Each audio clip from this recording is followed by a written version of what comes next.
Hello and welcome to Outlook's The Outlier.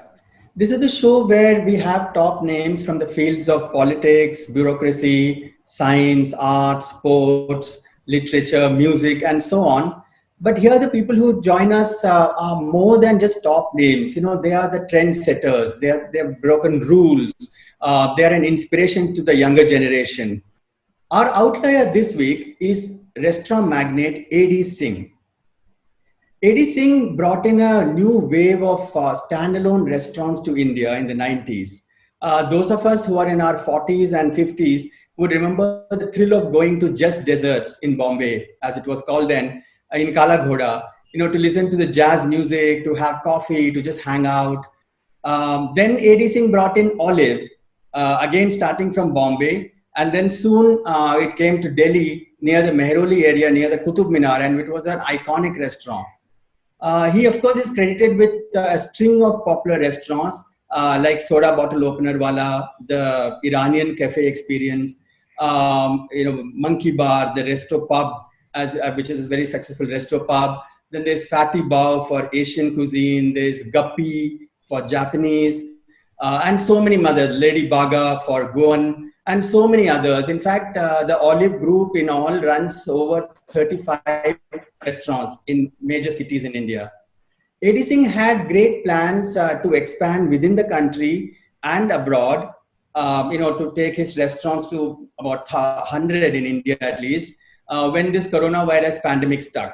Thank you, AD, for joining the Outlier. It's a delight to have you on the show.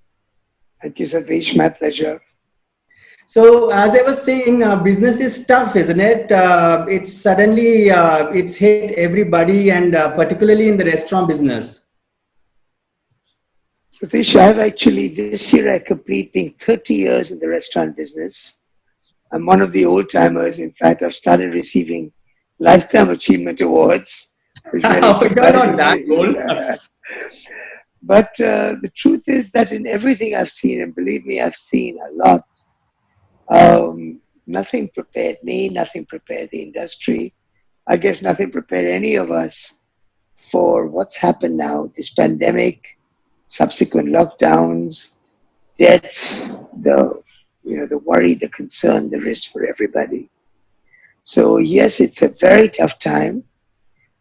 When it started, we spoke with all our staff, spoke with all our landlords, and obviously with their support are doing our best to get through this.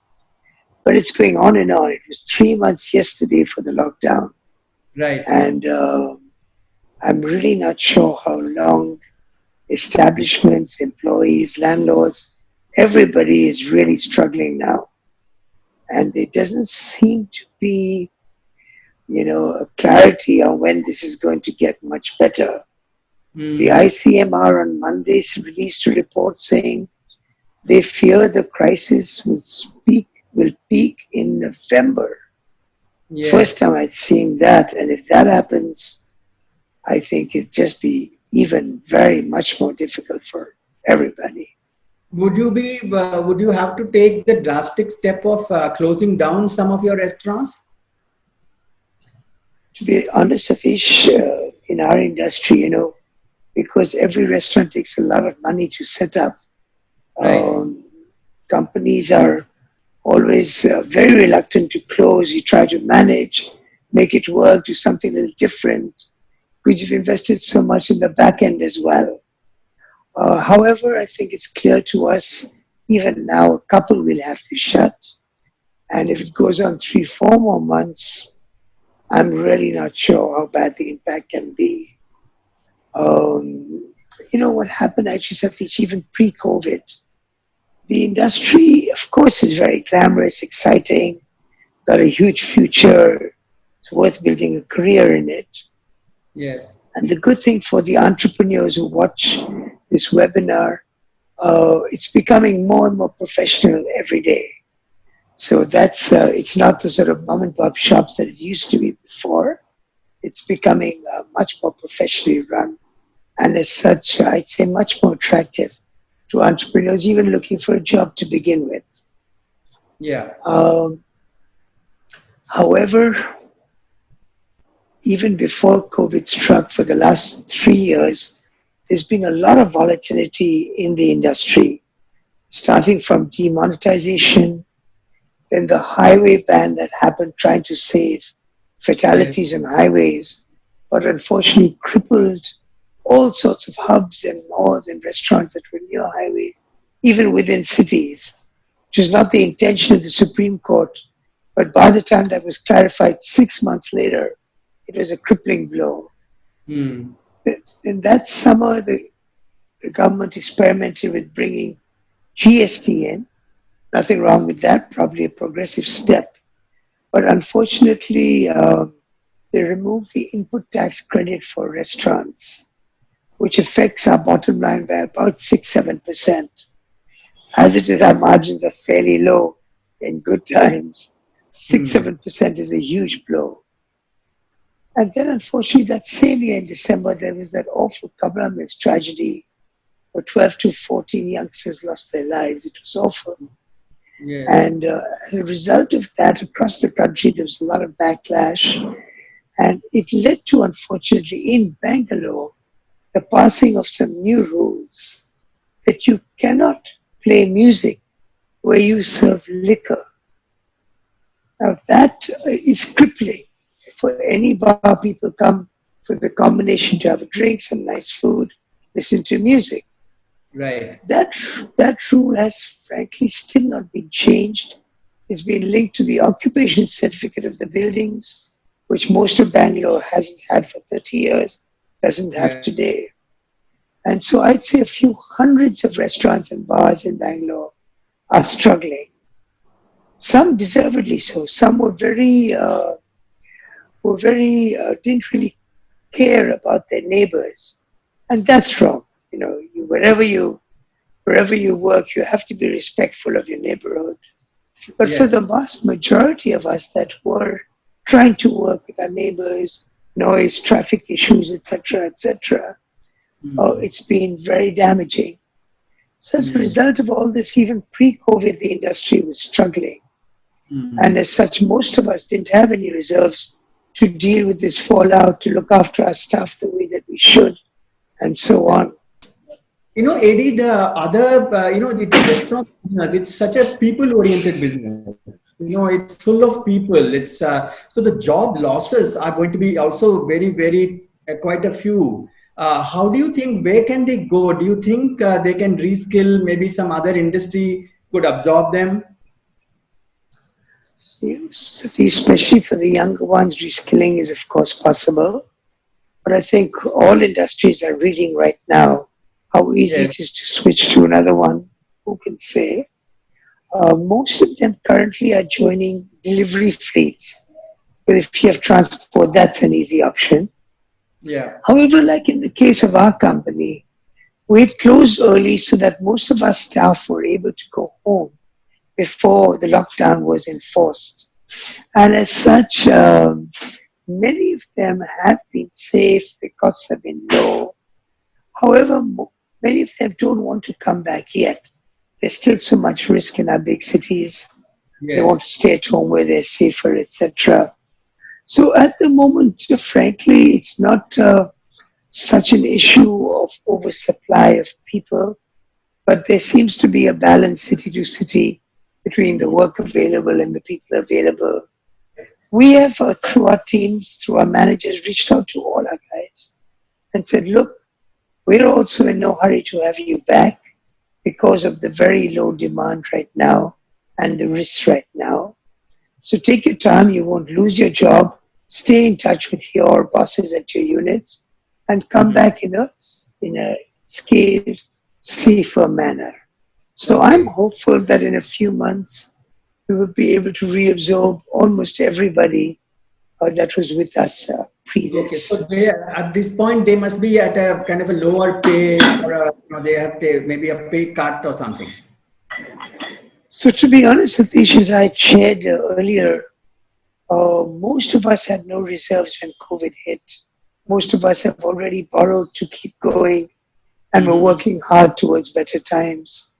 So it's very, especially for a company like ours, which really has worked hard to be a company with a conscience that looks after not only our own people, but even the wider community where help is required. We have been unable to look after our staff through this. We just don't have any income coming in. We have no reserves. So we've been unable to. We've been very upfront. I've been talking to them personally, regularly, and hoping that the situation comes back to normal soon. I've also, of course, along with a lot of my industry mates, been working hard with the government to try to get support out to our teams. The government did do one step where they allowed them to withdraw from their PF. There was some benefit to that. The government did do a couple of steps where EMIs could be deferred. But really, the sort of support the government has given worldwide has not happened in India to date. And I'm really constantly reaching out to the government through merchant chambers, through FICCI, etc., through Niti Aayog, trying to make them see sense and support our staff. I'll just take a minute, Satish, to also share on this chat that month after month, year after year, our restaurants contribute to something called the Employee State Insurance Fund, ESIC, which basically provides free medical support to them below a certain level, which is great. That insurance fund is right now close to 100,000 crore. And we feel that, there's no time, there's never been a time as bad as now. Whatever they don't need for the next couple of years, they should distribute directly back to the employees who've contributed and built this fund up, And that would, I imagine, about 25,000 rupees would go into each employee's accounts, which would be very helpful at this time for them and their families. Okay. So I'm still hopeful. Yeah. Okay. So at this time, your staff is on the rolls, but they're not getting paid. I mean, you've told them that whenever we reopen, you can come and join. Yes, that's right. Do you think, the lockdown itself was too severe in India? Do you think there could have been some leeway, maybe allow takeaways to happen? Or, do you think it was a kind of a sledgehammer lockdown? So please, there's no question that it was a sledgehammer. However, all of us sitting in armchairs, very hard to make the right decision at that time. And as we've seen countries around the world, some of the world's leading countries have also not been able to handle this optimally. So did the government make the right decision at that time with the information that they had? Possibly. Did it have a devastating impact on our economy? For sure. In hindsight, could it have been done differently? Of course. But at that time, hard for me to say. AD, the unique part about your industry, of course, most other industries are also kind of suffering, but in restaurants, hygiene and sanitization and, being close to each other. I mean, these are such important things, and here the whole thing seems to be, the opposite, like don't be close to each other, don't meet people. That seems to be so what would restaurants do now as we open, as the lockdown opens? What should restaurants do to lure people back, to, make it attractive, to make it safe for them, to feel comfortable?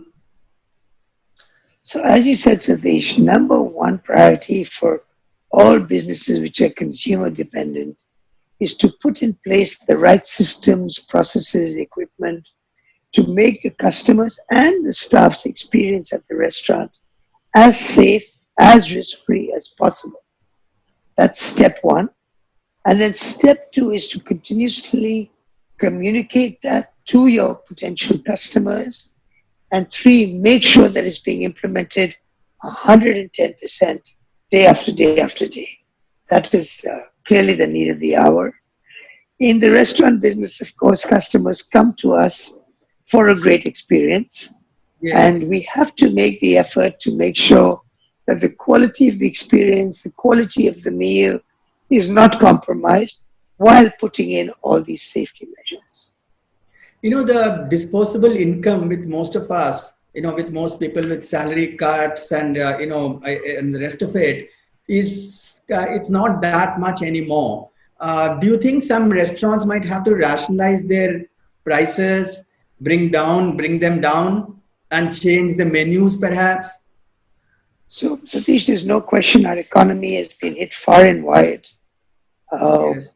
will that impact sectors like ours? For sure. Uh, Unfortunately, with the costs of all the systems, processes, equipment we all are buying, steps we're taking, our costs are going up. Secondly, as you can understand, the supply chain has been very badly impacted as well, Yeah. and costs will be going up there as well. Mm. So it's actually a struggle for most of us to keep our prices to pre-COVID levels. Reducing prices is harder. I guess we all have to do whatever we need to do to survive the next 6, 9 months till hopefully some normalcy will come back and then we can all get back on our feet. Unfortunately, as I shared earlier, most in our industry have very few reserves. You're already seeing announcements by so many restaurants and retail that they will not be able to reopen. And I'm Yeah. afraid that we're going to see much more the longer this drags on. And especially the ones in say the malls, because the malls themselves are struggling. They would you do you think they will be in a position to say, reduce the rents a little bit, to not let go of the restaurants? So, Satish, as we realize everybody is struggling. Of course, by and large, the perception is that with the malls, they are stronger groups, stronger companies, better reserves.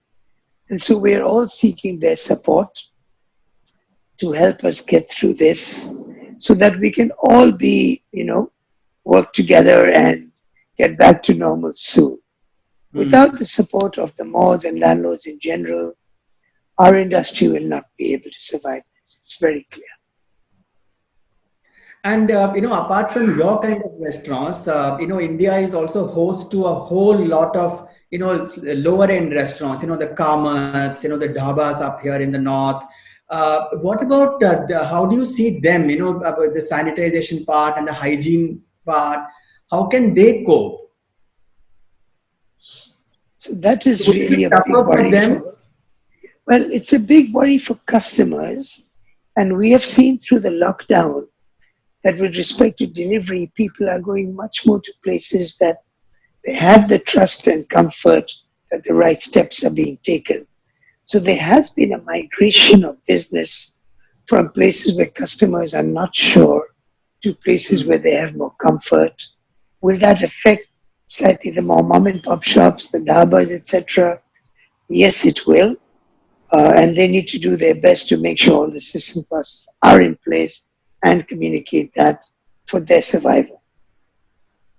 Would you be looking at the physical part of the restaurant, the architecture of it, to maybe keep the tables a little apart? We have seen these pictures from Japan and other countries where there are these glass shields between diners. Do you think some of those, I mean, those new things you might have to innovate in terms of the architecture of the restaurant itself? So there's no question all of us are looking at how to put the right safety steps into place. It can be done in different ways. I'm sure you've seen pictures of tables being filled with giant pandas or mannequins Yes. so that those tables would not be occupied. We've also examining shields, spacing out the restaurant differently.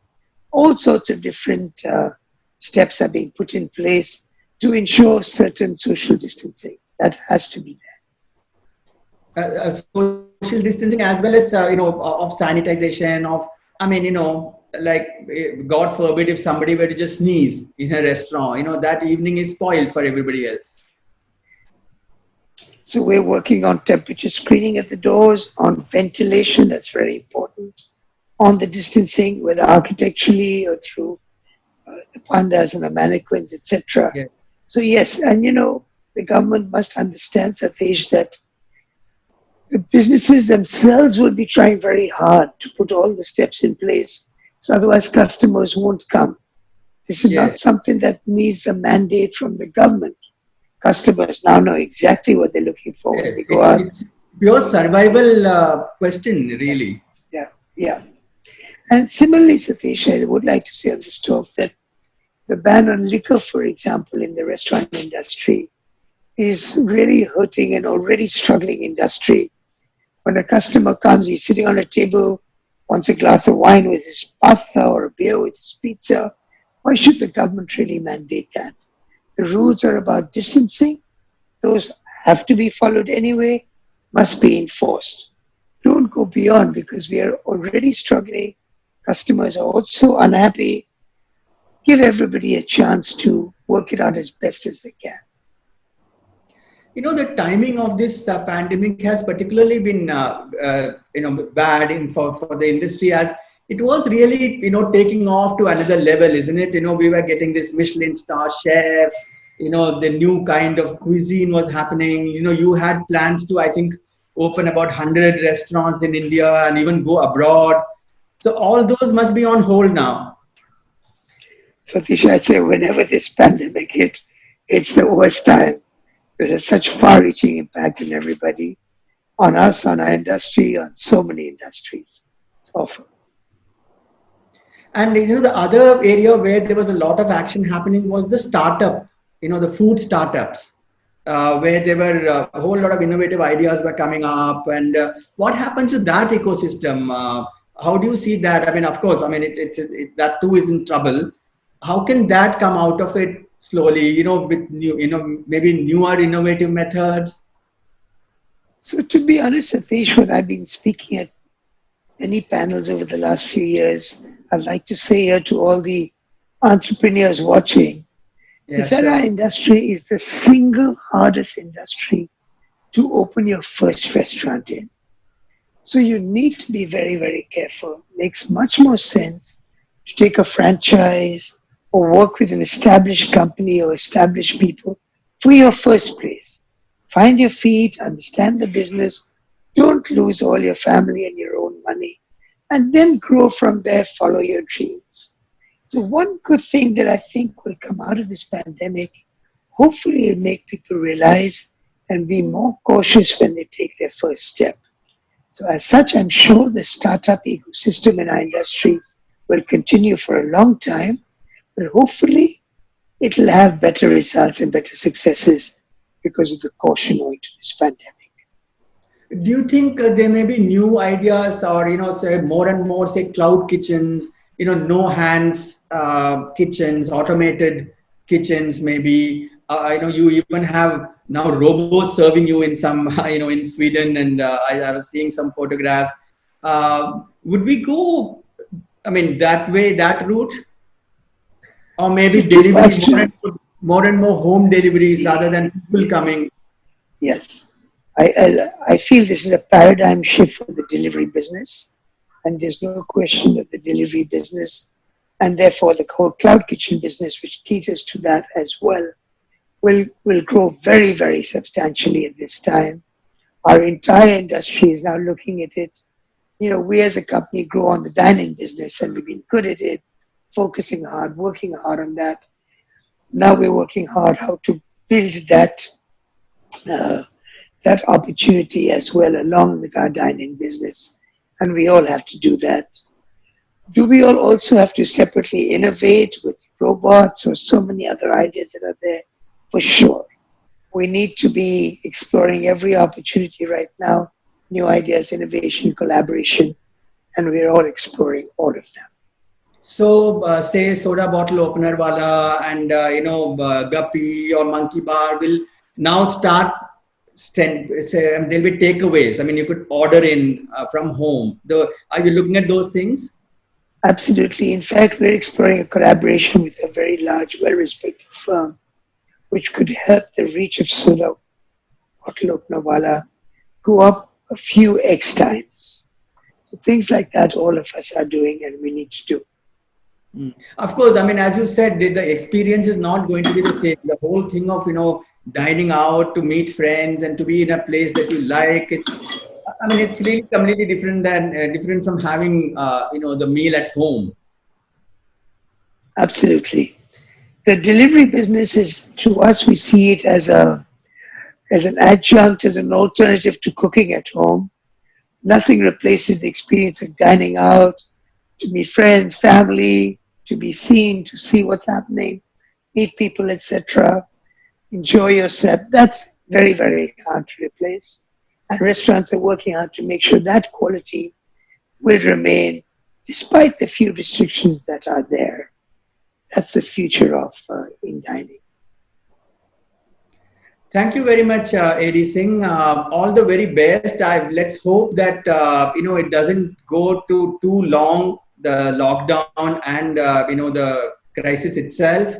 Well, let's hope none of your restaurants have to shut down, and staff can get back, and we can come and enjoy a dinner at Olive Bar and Kitchen. Thank you, Satish. I hope for our listeners as well, they will stay safe and they're able to get back to normalcy as soon as possible. See everybody soon. Thank you.